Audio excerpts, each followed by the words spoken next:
Boa noite a todos. Boa noite. Muita alegria que estou aqui. E essa casa é assim, é do coração. Gosto muito. Amo muito todos aqui. E a casa em si, sou muito bem recebida. Como o André falou, assim, solicitaram a nossa ajuda e foi oferecido o tema do suicídio. É um tema muito dolorido, muito difícil de se tratar, sem a pessoa ser assim, chocada com tudo, mas é uma coisa que tem que ser vista de outra forma. A gente tem que olhar o suicídio como uma coisa natural na nossa vida, porque estamos aqui em evolução, estamos crescendo, estamos evoluindo, e tem alguns irmãozinhos que não têm as mesmas condições, as mesmas chances que nós temos. Então hoje nós vamos ver um pouquinho do que a doutrina consoladora traz para nós de esclarecimento a respeito do suicídio. Antes de começar, eu quero fazer uma observação, que a gente tem sempre em mente o seguinte: Deus nos ama. Então não podemos olhar o suicídio como uma coisa, uma catástrofe, como é colocada pela sociedade, por algumas religiões, porque Deus nos ama. Então, durante a palestra, durante a colocação, nós vamos ver que dentro do suicídio, mesmo sendo uma coisa muito doída, muito difícil para as famílias, para as criaturas aceitarem, são filhos, são esposos, são mães que passam por essa dificuldade. Então nós vamos ver que há atenuantes. Não é aquela coisa que a gente coloca assim, está condenado. Não é isso. Kardec nos mostra muito claramente do que se trata, qual é a situação.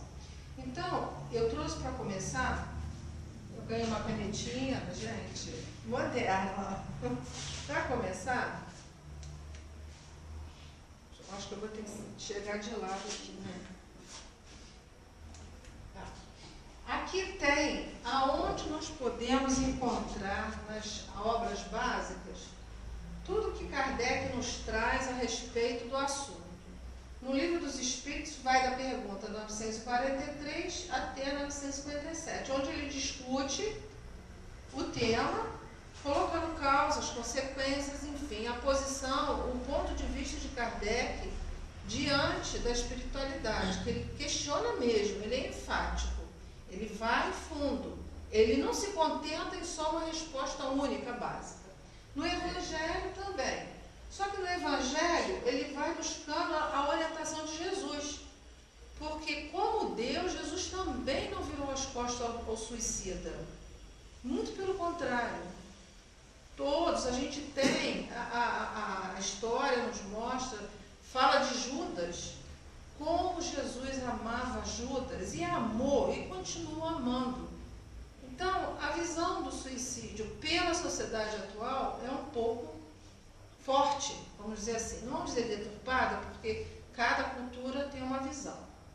E no Céu e Inferno, muito importante. Quem tem acesso a esse livro pode consultar e ver que ali tem relatos espíritos que foram trazidos para a codificação, mostrando o outro lado, o que aconteceu após o fato, após o evento que eles provocaram. Então daí a gente tem nas obras básicas aonde pesquisar. Quem tiver oportunidade, quiser ler, é uma coisa assim que vale a pena se instruir. Esse negócio aqui tem lado, né? Cadê? Já sei. Na pergunta 944, Kardec pergunta aos espíritos: temos o direito de dispor da nossa vida? Isso é enfático. Não. Só a Deus assiste esse direito. O suicídio voluntário importa numa transgressão desta lei. Aí aqui embaixo, Emmanuel diz assim: o suicídio é um ato de suprema rebeldia à vontade de Deus. Então ele não faz nenhum meio termo. É mais ou menos, eu acho que foi, acho que não foi. Não, suicídio não, está errado. E é uma afronta, né, à vontade divina. Mas a gente tem que relevar. Vamos ver como é que funciona. Algumas razões para o suicídio. Aí eu tenho ali a minha amiga que é psicóloga, e aí que vai, né, nos ajudar, nos orientar se eu falar alguma coisa errada. Fugir do sofrimento. O suicida, a princípio, ele acha que terminando com a vida, ele vai terminar com problema.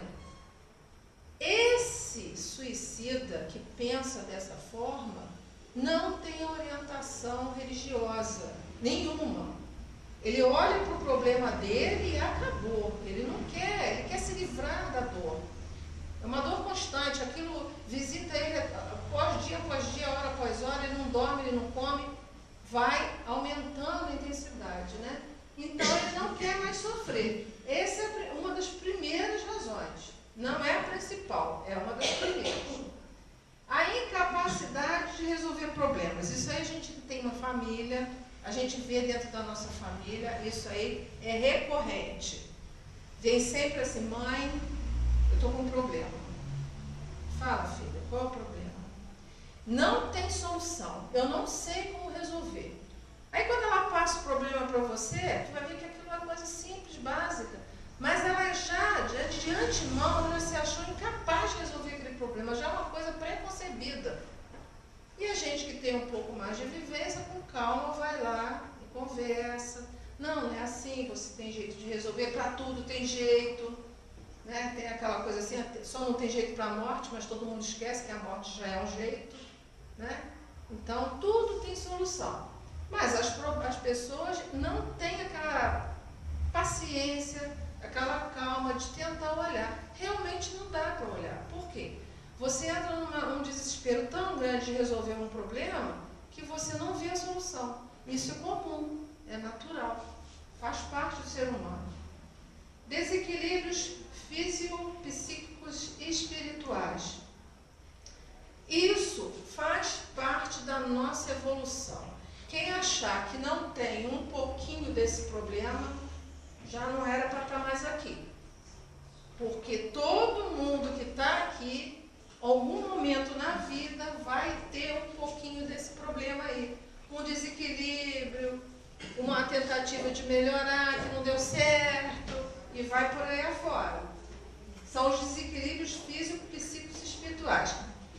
Hermínio de Miranda, num livro dele, ele diz o seguinte, que foi psicografado pelo Divaldo, ele diz o seguinte, que a sociedade moderna fala disso aí, dizendo que a nossa mente não produz mais os hormônios necessários, mas que não é bem isso. E vai por aí afora, a explicação é longa. No número 4, nós temos o materialismo, o desgosto pela vida. Bom, nesse item aí a gente vai ter que parar um pouco e olhar para o nosso mundo atual. Infelizmente, há uma degradação da família atual. A família que a estrutura familiar está mudando, não era mais como era antigamente, por conta da evolução do planeta. O planeta está num estágio que você precisa cada vez mais trabalhar mais para manter o que tem, para manter a sobrevivência. Com isso, você bota o seu filho na creche das 7 da manhã às 7 da noite, consequentemente, vai ser criado por pessoas que não são da sua família, e isso vai gerando um outro tipo de visão a respeito da própria vida. A criança vai sendo instruída e criada num sentido de valorizar outras coisas.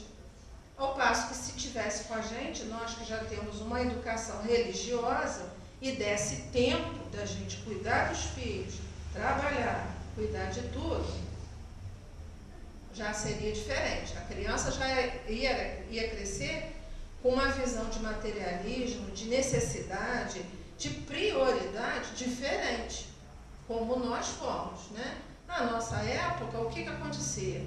Às vezes era uma avó que criava, né? Uma tia, ou tinha assim uma pessoa, uma ajudante em casa, mas sempre tinha um mais idoso junto. Então tinha uma conduta diferente. Hoje é tudo muito mais prático, porque todo mundo precisa trabalhar para comer. Então, aqui tem a creche, precisa ter a creche. E aqui põe a criança na creche, põe porque precisa pagar, precisa trabalhar, né? Então surge o materialismo. Só que isso, na infância, surge um efeito diferente. Na adolescência, vai mudando. Quando entra no adulto, aí já não tem mais como mudar muito. Porque na infância e na adolescência, você ainda molda, né, a visão de prioridade na vida das crianças e do adolescente. Na idade adulta, não. É onde entra o materialismo. Ele já entra sem acreditar na vida após a morte, valorizando bens materiais como se fosse a única saída, que a vida é essa aqui, é uma só, morreu, acabou. Isso é muito comum, muito comum. Respeito ao próximo não existe. A gente vê aí televisão, está aí. Isso é o resultado do quê? Da prioridade material. E quando chega nessa idade, ele começa a ver que quanto mais você tem, mais você quer. E quando você não consegue mais ter o que você quer, você perde o gosto pela vida. Porque falta alguma coisa que nos ligue a essa encarnação. Falta. Então, o que a gente faz na casa espírita, no mundo espírita? O que a gente está fazendo? Nós estamos lutando para quê? Para manter a estrutura da família. Não é isso? Para fazer nossas crianças a conhecerem, aprenderem qual é a prioridade. Né? Saber dividir, amar o coleguinha, tudo isso. A falta de fé, isso tudo resulta na falta de fé. Aí Emmanuel, no Consolador, ele fala: a falta de fé é responsável por quase a totalidade dos suicídios. A incredulidade, a simples dúvida sobre o futuro, as ideias materialistas, numa palavra, são os maiores excitantes do suicídio e ocasionam a covardia moral. Isso está no Evangelho segundo o Espiritismo. Aqui ele mostra que o suicídio é uma desastrada fuga. Então, diante de tudo aquilo que nós vimos no slide anterior, vai resultar nisso daí.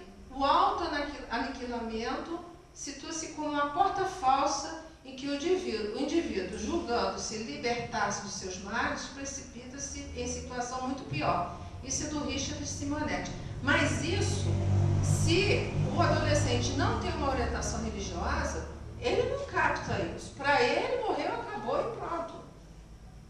Então, tanto faz viver ou morrer. Porque se viver sem ter o que quer, é melhor morrer. Por que vai ficar vivendo? E no Evangelho, o suicida é qual prisioneiro que se evade da prisão antes de cumprir a pena. Quando preso de novo, é mais severamente tratado. O mesmo se dá com o suicida que julga escapar das misérias do presente e mergulha em desgraças maiores. É Kardec no Evangelho segundo o Espiritismo. Bem sucinto.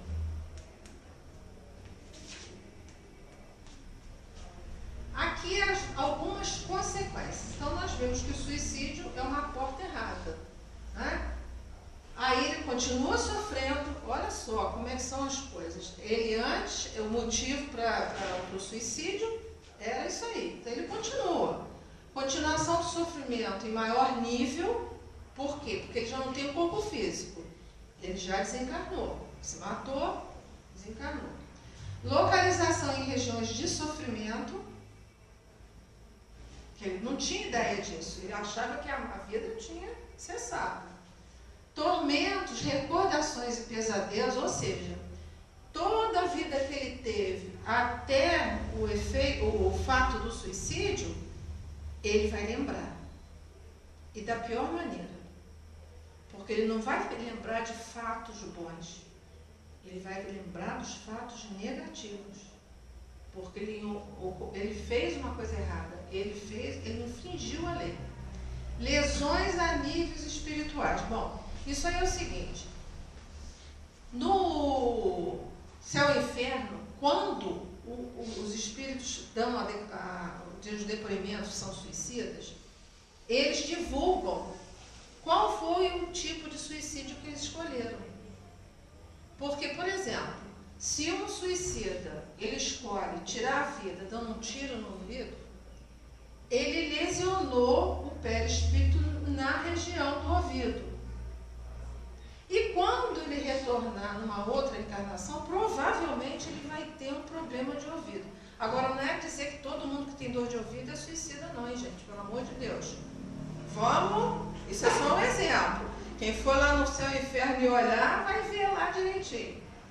De outras formas também, porque se você se jogou de um prédio, teve destruição do corpo, né? Várias lesões, vai lesionar o perispírito. Por quê? Porque o perispírito está ligado ao corpo, até que seja chegada a nossa hora, e o desligamento ser natural. Essas lesões podem se refletir na reencarnação, foi o que eu disse. Se ele lesionou o ouvido, se ele tomou um veneno, lesionou a parte gástrica, provavelmente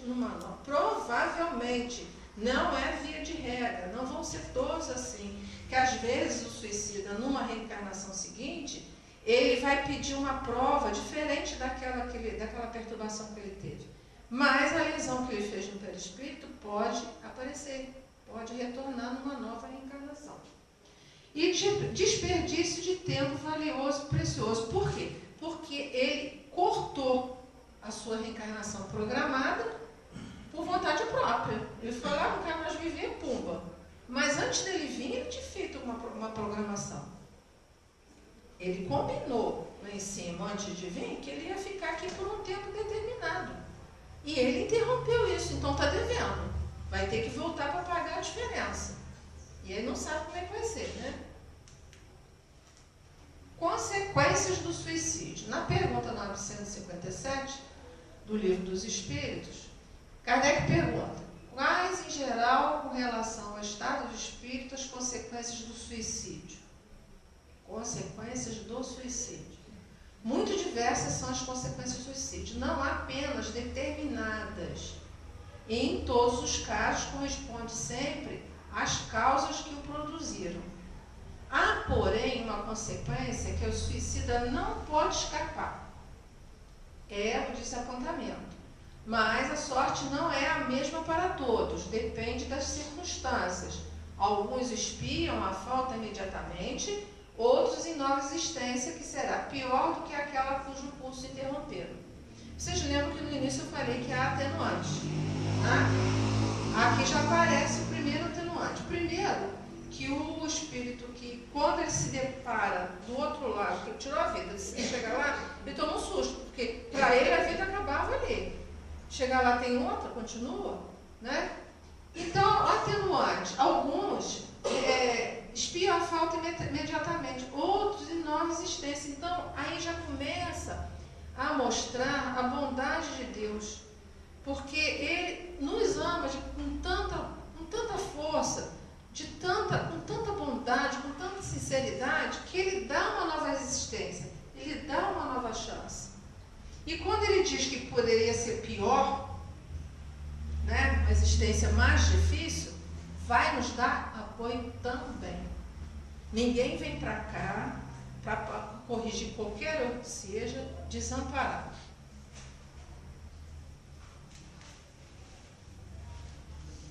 Vale dos suicidas. Isso daí é uma coisa assim bastante forte, né? André Luiz, no livro Mecanismo da Mediunidade, ele diz: deduzimos assim que todos os redutos de sofrimento, além túmulo, não passam de largos porões do trabalho evolutivo da alma, afeição de grandes hospitais, carcerários para tratamento das consciências envelhecidas. Aqui a gente sempre vê, né, é sempre colocado assim, uma imagem de um local horrível, né, uma coisa, um sofrimento e tudo isso. Mas a gente não pode esquecer que não foi Deus que criou isso. A nossa mente produz isso. Não a nossa, a mente do suicida. É a mente do suicida que produz isso. Não existe assim, Deus não criou um lugar onde o suicida vá penar eternamente. Não é isso. Quando o suicida chega do outro lado, que ele desencarna, ele dá de frente com uma vida contínua, bate o arrependimento. Isso aí, o Vale dos Suicidas, não é mais do que o arrependimento de um suicida, porque ele não precisava ter feito aquilo. Ele não poderia ter feito aquilo. Vocês já imaginaram você chegar num lugar, dar de frente com uma coisa que você tinha certeza que não existia e pensar, o que foi que eu fiz? Já imaginou isso? Então, o que o suicida faz? Ele cria para ele mesmo o primeiro tormento. Porque ali ele viu com os próprios olhos que o que ele fez não era certo. Então, o Vale dos Suicidas, quando ele diz, não passam de largos porões do trabalho evolutivo. Então, veja bem, a gente olha o Vale dos Suicidas como uma coisa horrorosa, um peso, um castigo. Deus não castiga e não premia. Somos nós, pela nossa própria escolha, nosso livre-arbítrio, que cometemos nossos enganos. E o suicídio é um engano. Porque a pessoa que faz o suicídio acha que a vida acaba ali, né? Então, não passam de largos porões do trabalho evolutivo da alma. A feição de grandes hospitais carcerários para tratamento das consciências. Pense nisso. Se a gente mudar a nossa visão a respeito disso, tirar um pouco do peso, né? Podíamos imaginar que aquilo ali é um hospital, mas visto de outra forma, porque quem foi para lá foi com um arrependimento tão grande, uma amargura tão profunda, que não podia ser um hospital bonito, branquinho, com janela, parede azulzinha. Não podia ser. Ia refletir a mágoa, né? A consciência da criatura que fez, né? Criou essa situação. Como é que pensa o suicida no pós-morte? Quando ele chegar lá, que ele passa pela primeira fase, que ele começa a aceitar que ele fez uma coisa errada, mas que tem jeito, porque ele é orientado sim. O suicida não fica sem orientação. Até que ele aceite, vai ter orientação.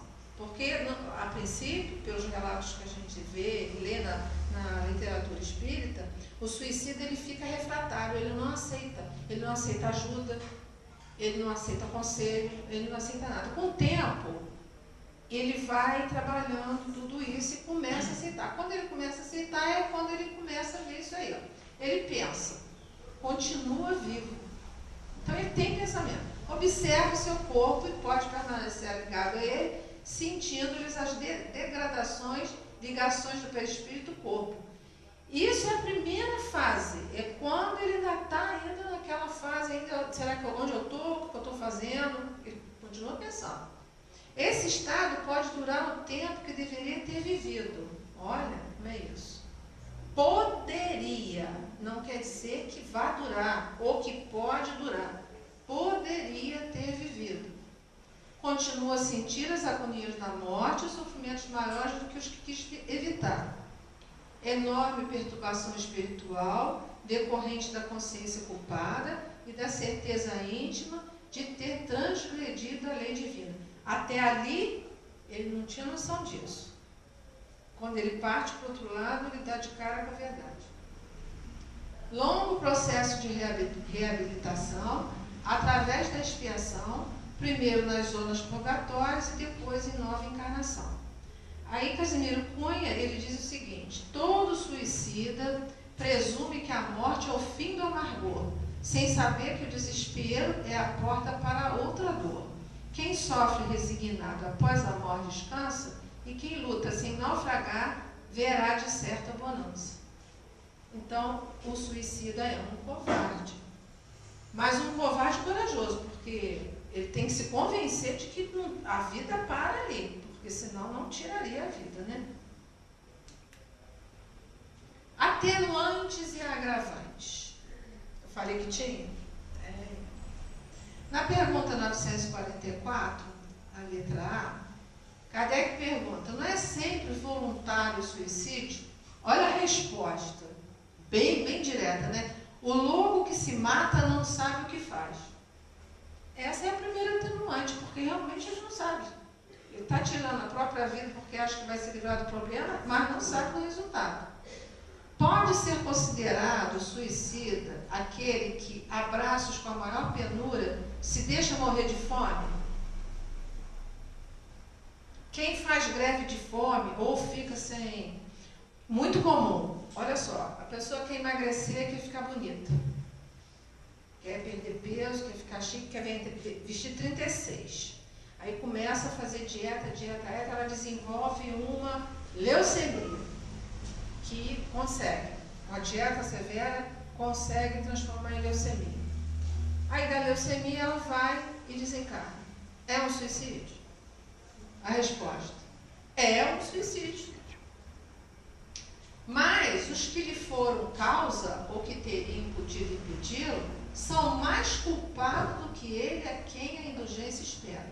Todavia, não penseis que seja totalmente absolvido, se lhe faltaram firmeza e perseverança, e se não usou de toda a sua inteligência para sair do atoleiro. Ou seja, se a gente tem dentro da nossa casa um filho, um irmão, um parente, que entra numa situação dessa, é nosso dever tentá-lo demover da ideia. Porque senão nós vamos ser tão responsáveis quanto, e quando a gente retornar, nós vamos ter que dar conta disso. A gente tem responsabilidade com quem está junto com a gente. Todavia, não penseis que seja totalmente absolvido. Quer dizer, não é porque eu não ensinei, ou dirigi, ou ajudei, que a pessoa vai se livrar da responsabilidade. Não vai. Vai continuar. Porque se não faltar firmeza e perseverança, se não usou de toda a sua inteligência. Quando ele quer dizer inteligência, é o bom senso. Porque a gente pode querer ficar mais magra, mais bonita, mas tem um limite. Né? Ficar pesando 36 quilos, 40 quilos, né? Como são essas criaturas que chegam a passar do limite numa situação dessa, provocar uma situação, né? Então a gente tem que ter bom senso tudo. Da mesma maneira que alguma coisa, eu dei o exemplo de emagrecer, mas tem gente que come compulsivamente. Se tem um problema de comer compulsivamente, tem que procurar ajuda. E a gente tem que, né, tentar induzir a pessoa à ajuda, da mesma forma. Então, a gente às vezes pensa, suicídio é só dar um tiro na cabeça. Não é, ele aí está dizendo. Deus, que julga, pode, conforme a causa, abrandar os rigores da sua justiça. Aí, que amor maior do que esse? Deus pode abrandar, ele não vai perdoar, mas ele pode abrandar de acordo com a nossa reação, conforme nós vamos reagir à situação. E é um atenuante ou um agravante, né? Atenuantes e agravantes. Ele continua, na pergunta 949, será desculpável o suicídio quando tenha por fim obstar a que a vergonha caia sobre os filhos ou sobre a família?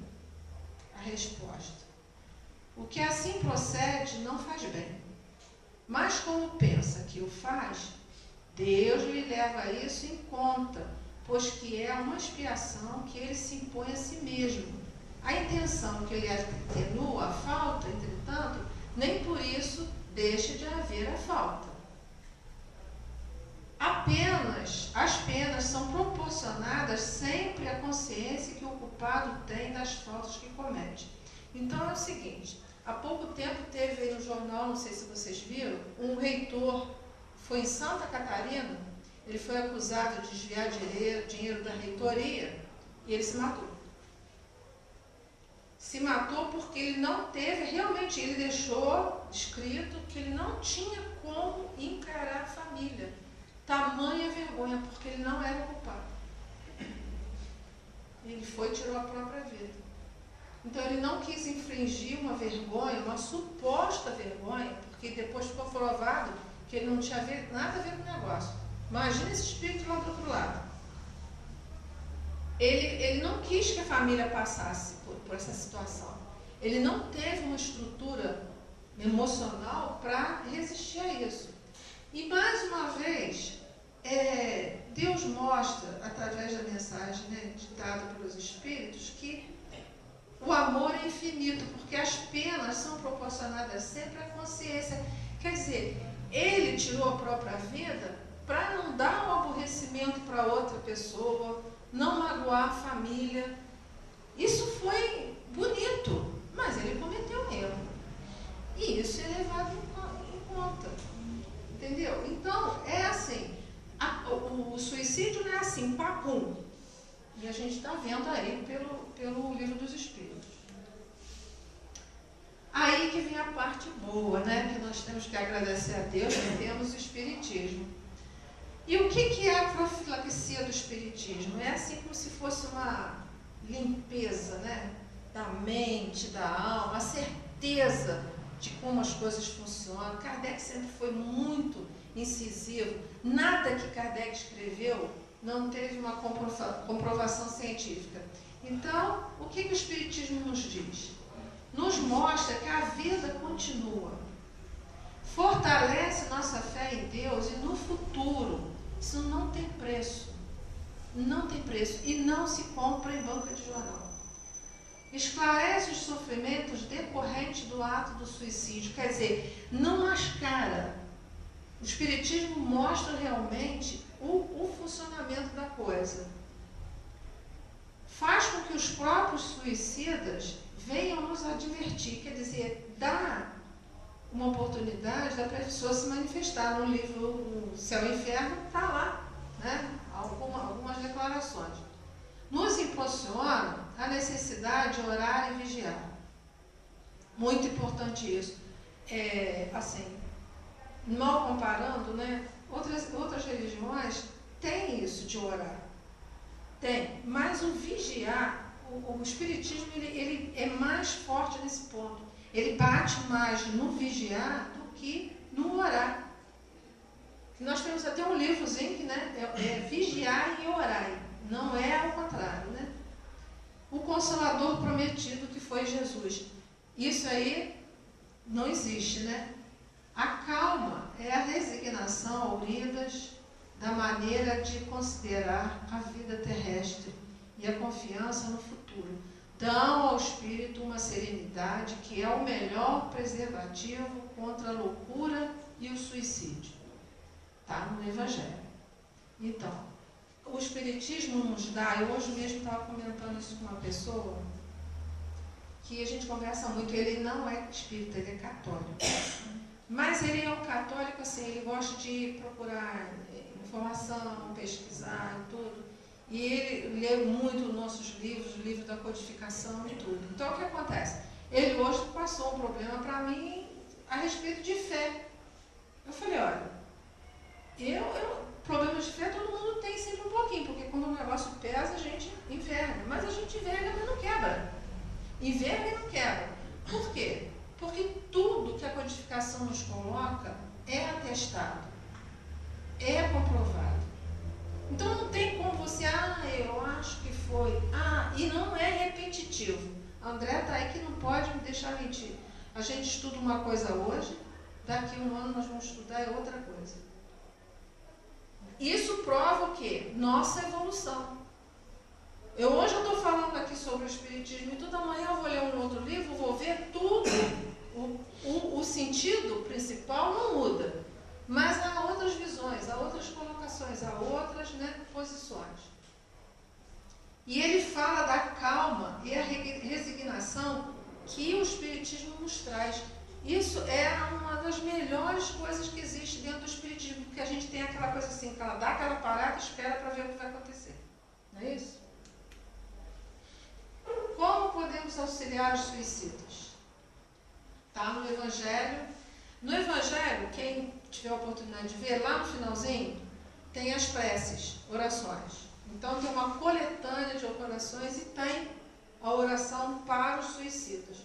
Então essa oração é assim: sabemos, ó meu Deus, qual a sorte que espera os que violam a tua lei, abreviando voluntariamente seus dias, mas também sabemos que infinita é a tua misericórdia. Digna-te, pois, de estendê-las sobre a alma do... Aí você fala da pessoa que cometeu o suicídio, o nome. Possa as nossas preces e a tua consideração abrandar a acerbidade dos sofrimentos que ele está experimentando, por não haver ter tido a coragem de aguardar o fim de suas provas. Então aqui é um pedido bastante profundo do coração da gente, porque ele não teve a oportunidade que nós estamos tendo aqui, né? De conhecer e de ver, né? Bom, aqui eu vou parar, teve uma... Daqui para frente é um poema lindíssimo. Assim, não é só para um suicídio, é para todos nós. E teve um estudo aqui de segunda-feira, que a Conceição, saiu esse assunto, não foi, Conceição, do suicídio. Então, o que eu tenho lido, o que eu tenho visto, e qual é a minha visão a respeito disso? Nós estamos aqui reencarnados, não é a primeira vez que nós estamos aqui. Nós temos um arquivo. Esse arquivo ele tem coisas boas e coisas ruins. Mas em algum momento da minha vida, por um problema de saúde, porque há alguns médicos, profissionais de saúde, que diz que a gente chega à situação do suicídio por um problema físico, por um problema no cérebro, falta de alguns hormônios, falta de algumas coisas que precisam, que é serotonina, e, enfim, eles que falam hormônio da alegria, Elisete, tem uma opção de nome técnico aí. Só que não é só isso. Nós fazemos parte de um todo inteiro. Nós somos um espírito viajante, estamos aqui, não é pela primeira vez, torno a repetir. Nós já vivemos em outras vidas, temos coisas boas e coisas ruins. A nossa vida aqui é decorrente de uma falta. Nós estamos aqui no mundo de expiação e prova para consertar. Tivemos essa chance. E às vezes é duro, a gente precisa passar por isso.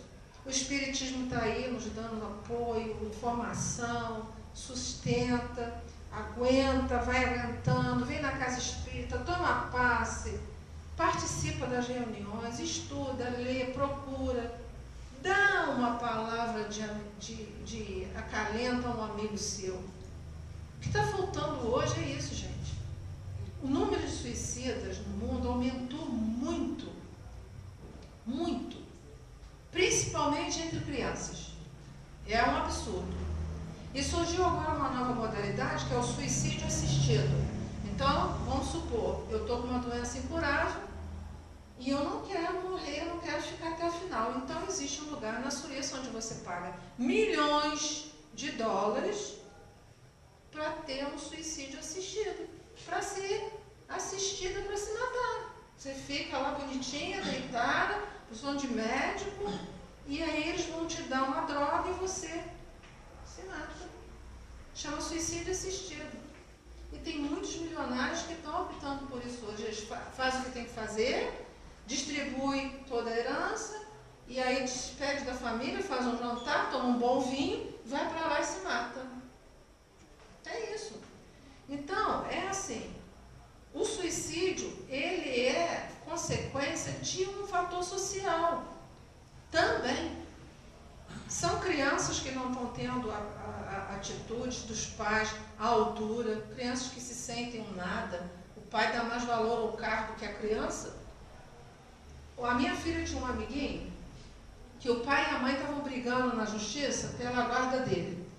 A mãe morava no norte, no Amazonas, e o pai morava em Petrópolis. E o menino ficava assim, um dia ele ia para o Amazonas, ficava lá 15 dias, vinha para Petrópolis, ficava 15 dias em Petrópolis. E não se decidiam. Um dia, ali na rua em frente ao Petropolitano, teve um estudo na casa de uma amiguinha. Foi todo mundo para lá estudar. O que ele fez? Abriu a porta atravessou a rua, a sala e saltou da janela. Não deixou bilhete, não deixou nada. Aí, conversando, que foi um horror, todo mundo ficou chocado, porque era no 7º andar, ele bateu no estacionamento. Foram procurar saber o porquê dos coleguinhas, né, das crianças, por que ele tinha feito isso. Ele falou que ele fez aquilo porque ele não aguentava mais ser dividido, porque ele estava se sentindo nada. Porque os pais não entravam num acordo, eles brigavam por ele, e ele não queria ser mais um motivo da briga dos pais. Pode falar. De tudo isso que foi perfeito, é uma colocação que eu tenho para falar do suicídio, né, da minha pouca experiência, é que a causa maior do suicídio é a distorção da realidade que o sujeito tem. Né? Igual você falou desse menino, né? Que ele achava que estava sendo, né, um motivo da briga. Então, a maioria dos suicidas, alguns que com ideação suicida, é que tem uma visão totalmente distorcida de si em relação à realidade. Então, você falou que hoje as pessoas, não sei o que você usou agora, mas o que está faltando é ouvir. É aquele abraço amigo, gente. Não precisa falar com você, não precisa falar nada. Pior. Não precisa falar nada. Você olha para a criatura está no buraco, está no fim, quer um abraço, quer chorar. Não tem mais ninguém que tenha Por que a gente tem atendimento fraterno na nossa casa aqui? Nessa e em outras, né? Tem atendimento. Porque está faltando isso. Jesus escreveu alguma coisa? Nada. Falou muito pouco. Mas o pouco que ele disse era direcionado por uma falta de carinho, uma falta de atenção. Era isso que ele queria. Ele queria mostrar que a gente pode tanto quanto ele.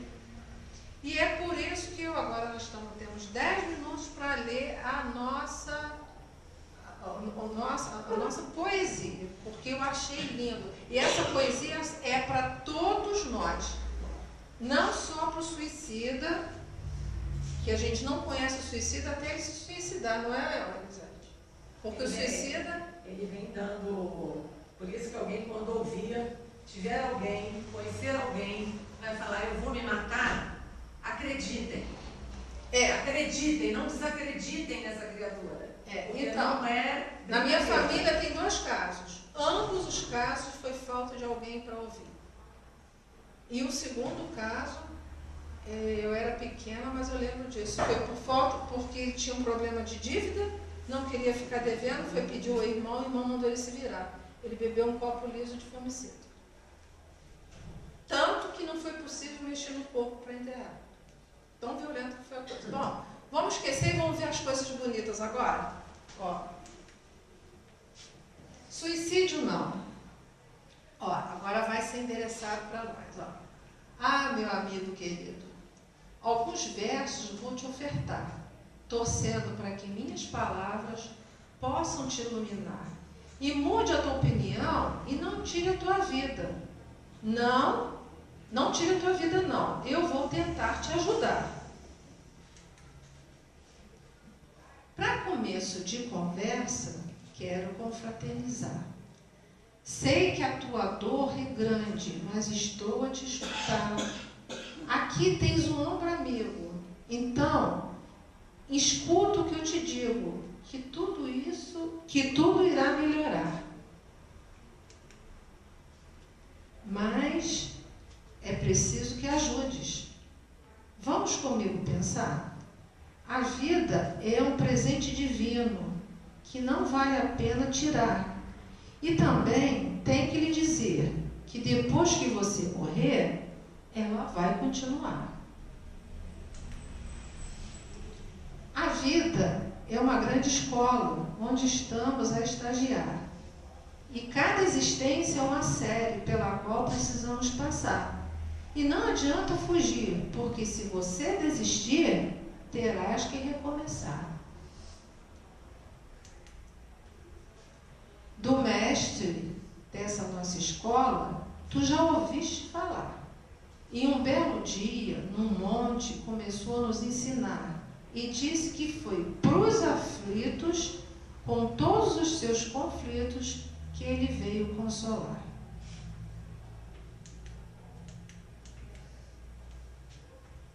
Eu também preciso dizer algo talvez de espantar.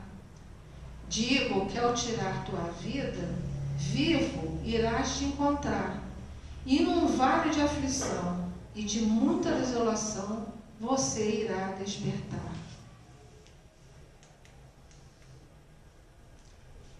E lá sofrerás muito mais pela sua existência encurtar, e pensas que irás ter alívio, mas sua dor só irá aumentar.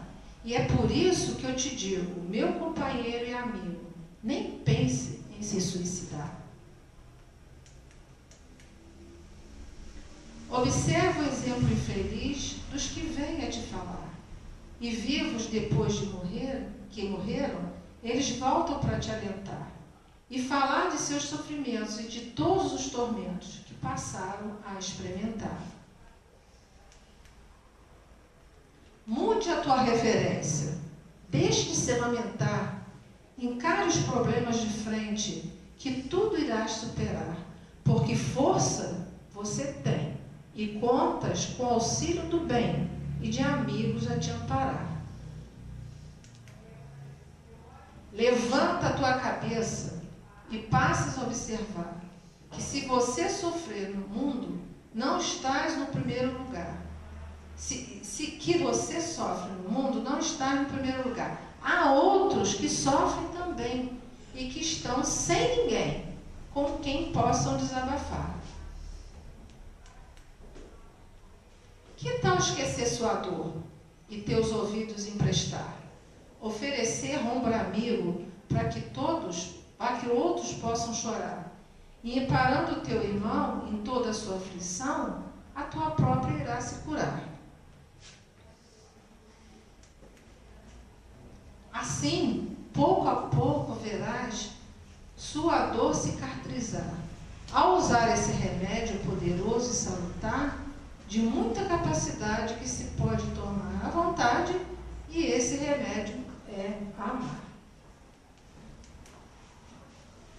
Olha, espero sinceramente ter podido te ajudar. Fica aqui o meu presente que espero tu possas guardar no fundo do teu coração e com toda a minha emoção, que Jesus possa te abençoar. Era isso que eu tinha para vocês. Aí qualquer coisa, agradeço muito a paciência de vocês e se tiver alguma dúvida que eu possa esclarecer, tamo aí. É lindo, né? Esse poema é um poema assim, não é para o suicida, é para todos nós, né? Porque às vezes a gente pensa mais na nossa dor do que na dor do próximo, né? A nossa está sempre mais pesada. A nossa cruz, aliás, André, a nossa cruz é sempre pesada. O Pedro até pode falar disso, né? Porque a minha madeira, qual é que é? Tem uma madeira que pesa menos. A cedro. Então, a que pesa mais é embuia? IP. Então a minha é IP. Tá pesada. Mas quando a gente não puder carregar, a gente arrasta. O negócio é não cortar. Não corta, porque senão vai ter que voltar para buscar o pedaço que está faltando. Então, vamos arrastar. Tá bom? Uma boa noite a todos. Posso fazer uma pergunta? Até duas. Toda vez que a gente convida uma pessoa, chega aqui, morador, e fala, vou falar sobre suicídio, a gente fica arrepiado. Porque geralmente, todos nós, tem a nossa família, que já passou por isso, está passando, e agora já aconteceu. O que a gente poderia dizer para essas pessoas que já aconteceu na família e que está com aquele coração apertadinho?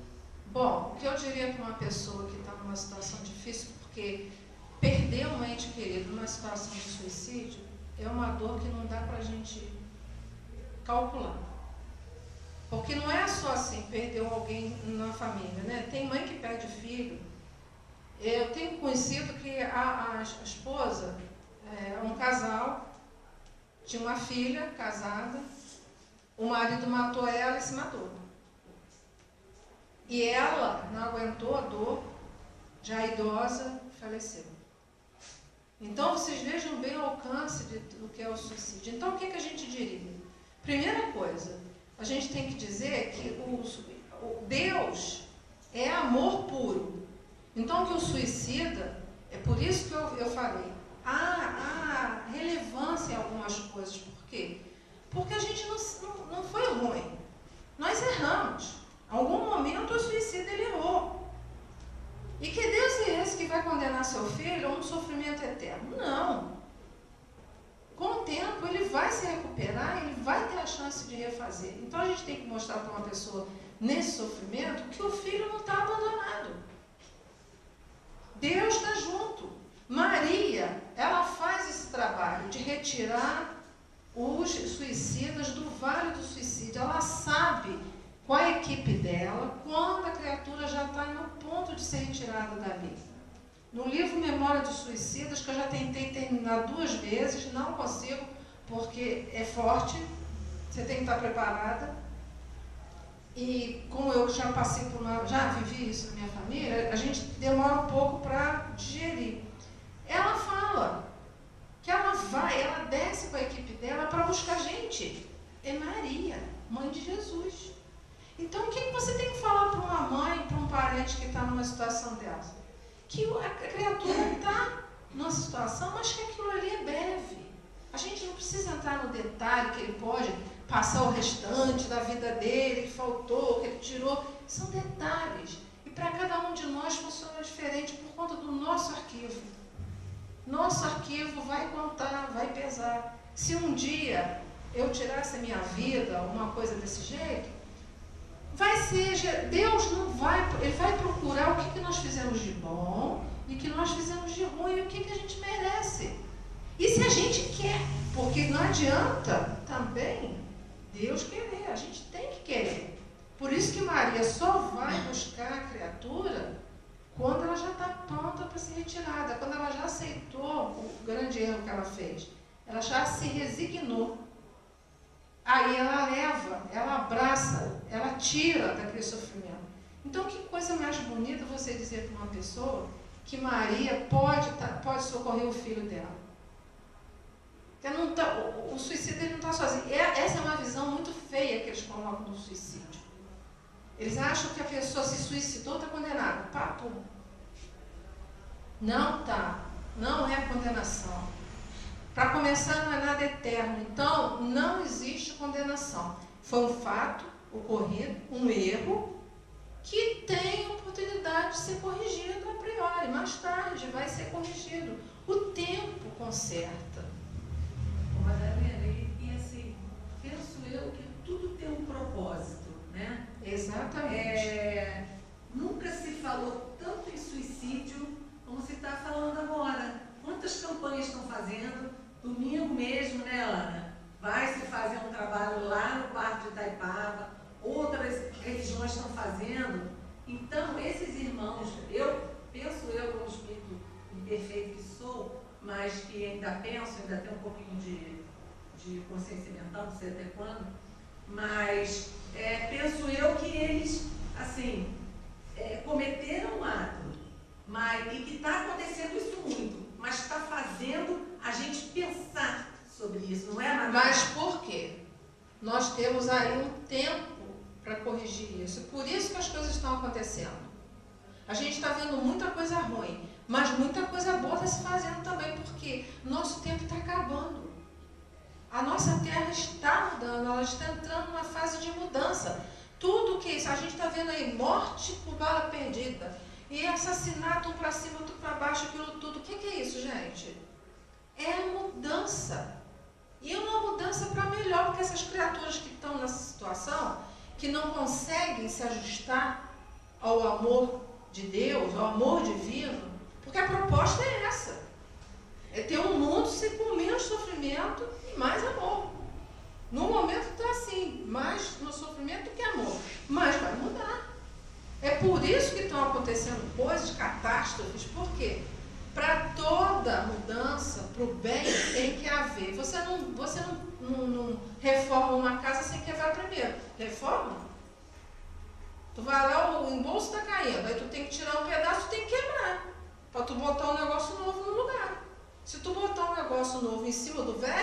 Não consertou, vai cair tudo. É mais ou menos assim.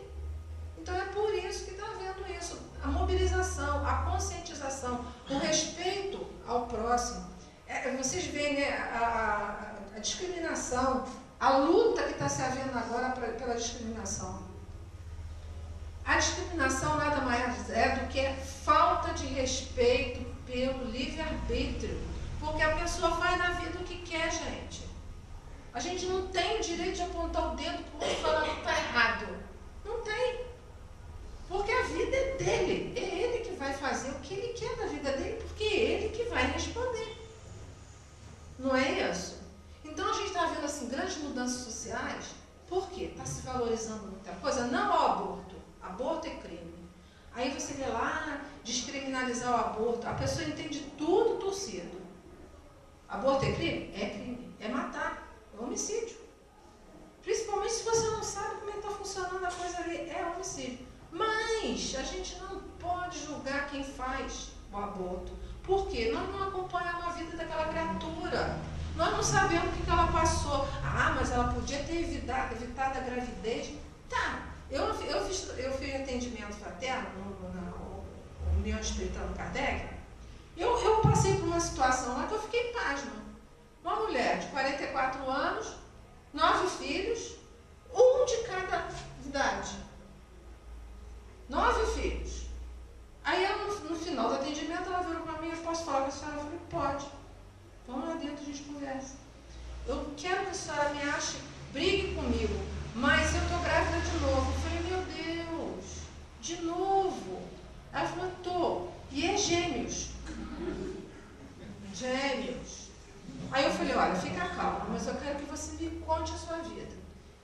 Resumindo, o marido era bêbado, ela, com as crianças pequenas, cada vez que ela tinha um neném no resguardo, ele queria bater nas crianças, porque ela não podia ter relacionamento com ele durante o resguardo. Aí o que ela fazia? Para ele não espancar as crianças, ela tinha relacionamento e engravidava no resguardo. Eu posso, se essa criatura viesse fazer um aborto, graças a Deus ela não fez, porque ela estava dentro da nossa casa desde o 4º, 5º filho. Ela ia lá e acompanhava a cesta básica, roupinha de neném. Resultado, nós se juntamos, pessoal, nós arranjamos 2 pessoas no Rio que assumiram à distância as crianças para poder bancar tudo. Arranjamos um médico para fazer uma ligadura de tropa e ela não abortou. E as crianças estão aí criadas e tudo mais. Agora, se ela tivesse feito um aborto, eu teria direito de julgar? Jamais eu poderia fazer uma coisa dessa, porque é imoral. É você não ter amor nenhum pela pessoa. Então, gente, a gente tem que ter muita calma na hora que chegar alguém contando: ah, eu sou drogado. Tá, meu filho, vamos ver qual é o seu problema. Quer sair da droga? Então vamos ver, vou ver se eu posso te ajudar.